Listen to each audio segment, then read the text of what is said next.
Namaste students. I am JVN Dr. Aziz Ahmed Khan from Department of Food and Biotechnology, Faculty of Agriculture and Veterinary Science, Jyoti Vidyapith University, Jaipur. Today I am going to discuss about the cell disruption method by chemical methods. So in the previous video I have discussed about cell disruption method and types of cell disruption methods. So there are two types of cell disruption methods. First one is mechanical cell disruption method, and another one, second number, non-mechanical cell disruption method, which include physical method, chemical method, and biological method. Out of which I have explained the physical method in previous video. So in this video, I'm going to discuss about the chemical methods. So by chemical, we can disrupt the cells so that the cellular compartments, the cell organelles, cellular products will come out of the cell and they will be purified. So what are the methods which are used in the chemical methods? The first one is detergent. We can use detergent as a chemical method. Uh, so detergent damage lipoproteins. Okay, there are some lipoproteins which are present on the surface of the bacterial cell membrane. Okay, so if the cell membrane which have lipoprotein, so the what did this detergent do? The detergent will dissolve the lipoprotein. So the lipoprotein will be dissolved inside the detergents. So if they are dissolved, which are the important composition of the cell membrane, the remaining portion will be devoid. The remaining linkages between the cell membrane will be disrupted. So all the cell membrane composition will be disrupted and the cell membrane will be burst, which will result in the release of the intracellular components. So how does it happen? Detergent that are used in disrupting cells are divided into anionic, cationic, and non-ionic detergents. Some commonly anionic detergent is sodium dodecyl sulfate (SDS). Sodium dodecyl sulfate. If somebody asks a question that uh, ex- give any example of the anionic detergent, so we can answer with sodium dodecyl sulfate. SDH recognize the cell membrane by disulfide protein interactions. Tritonex. Tritonex. If somebody asks a question about give any example of any non-ionic solubilizing detergent, so we can answer that Tritonex is a good example of non-ionic detergent. So what does Tritonex do? It solubilizes cell membrane proteins. The next is the cationic. Okay. If we, it can be asked question that give an example of the cationic detergent, then we can answer that ethyl trimethyl ammonium bromide. Ethyl trimethyl ammonium bromide. So it is an example of the cationic detergents. So what does ethyl trimethyl ammonium bromide do? It acts on the cell membrane, lipopolysaccharide, and phospholipids. So what does actually these detergents are doing? These are solubilizing the lipids, any kind of lipids. So their solubilization will act on the lipids, and this results in the disruption of the cell membrane. How this solubilization conducted? Detergent interact with the cell membrane component, which lead to the diassembly of the cell membrane. So we know that there is a cell phospholipid bilayer, In the phospholipid violet upper part, which is known as phospholipid, the phospholipid is reacted with these reagents like detergents, and these chemical detergent is solubilize the phospholipid violet, and the remaining portion will be come out. The portion which is inside the cell will come out of the cell.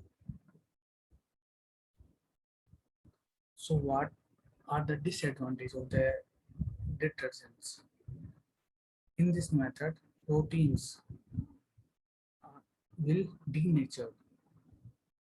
The most advantage, it is used for the separation. The it is used for the disruption of the cell membrane, but the disadvantage is that sometimes it may cause the protein molecules to denature. So it is not useful for the some kind of proteins. Some detergent may also disrupt subsequent downstream processing steps also. If we are using these detergents, then the next steps, in the next steps, we need to remove the detergents, which is a very big step, because removal of the detergent from a mixture is uh, very hard step, and it is very complicated. Next disadvantage is the additional purification step may be required after cell lysis. After detergent lysis, we can require some additional steps in the uh, cell disruption methods. Next, chemicals which we can use are the solvents. What are the solvents? Solvents which can be used to cell lysis include alcohol, dimethyl sulfoxide, methyl ketone, or toluene. So these chemicals can be used. Which chemicals such as alcohol, dimethyl sulfoxide, methyl ketone, or toluene can be used. The extract cell wall lipid component, and they lead to the release of the intracellular proteins. Next is the alkali treatment, which what are the alkali? Alkali means the chemicals which whose pH is above 7. So these alkali are used for the hydrolysis of the microbial cell wall, and the enzyme will tolerate a pH of 10.5 to 12.5 for 20 to 30 minutes, but after that it will be disrupted. What is the disadvantage of the alkali treatment? Disadvantage is that chemical cost of neutralization of alkali is very high. What is the disadvantage? Chemical cost of the neutralization of alkali is very high. So if we conduct this way for the cell destruction, then we may require some additional cost also. Sometimes the product may not be stable. That is the another disadvantage of alkali treatment. So these are the methods by which we can analyze that how we can disrupt the cell membrane and cellular components by the chemical methods. I will start again also. It's a summary. First, we use detergents, and the common detergents which we use are anionic, cationic, and non-ionic detergents. And what does a detergent do? Detergent have important role in the solubilization of the lipid molecules.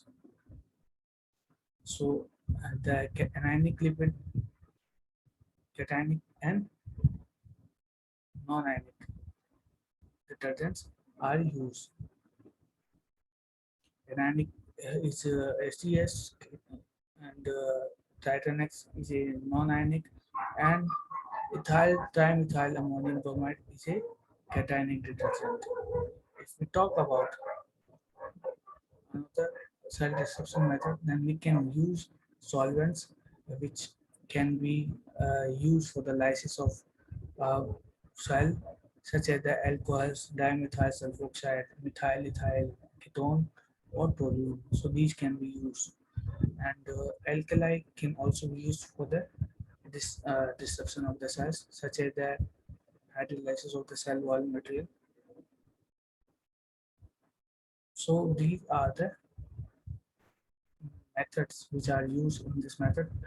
I hope students will better understand all these chemical method of the cell disruption. What can type of questions can be asked? According to this, the examiner can ask some questions like explain the cell disruption methods, explain the non-mechanical cell disruption method, explain chemical method of cell disruption. So you can answer it properly, uh, and some e-notes have already been uploaded on your portal. So I hope that students will be better understand all these topics. So my lecture is over here. If you have any query, if you have any question, you can ask me. So I finished the lecture here. So thank you very much.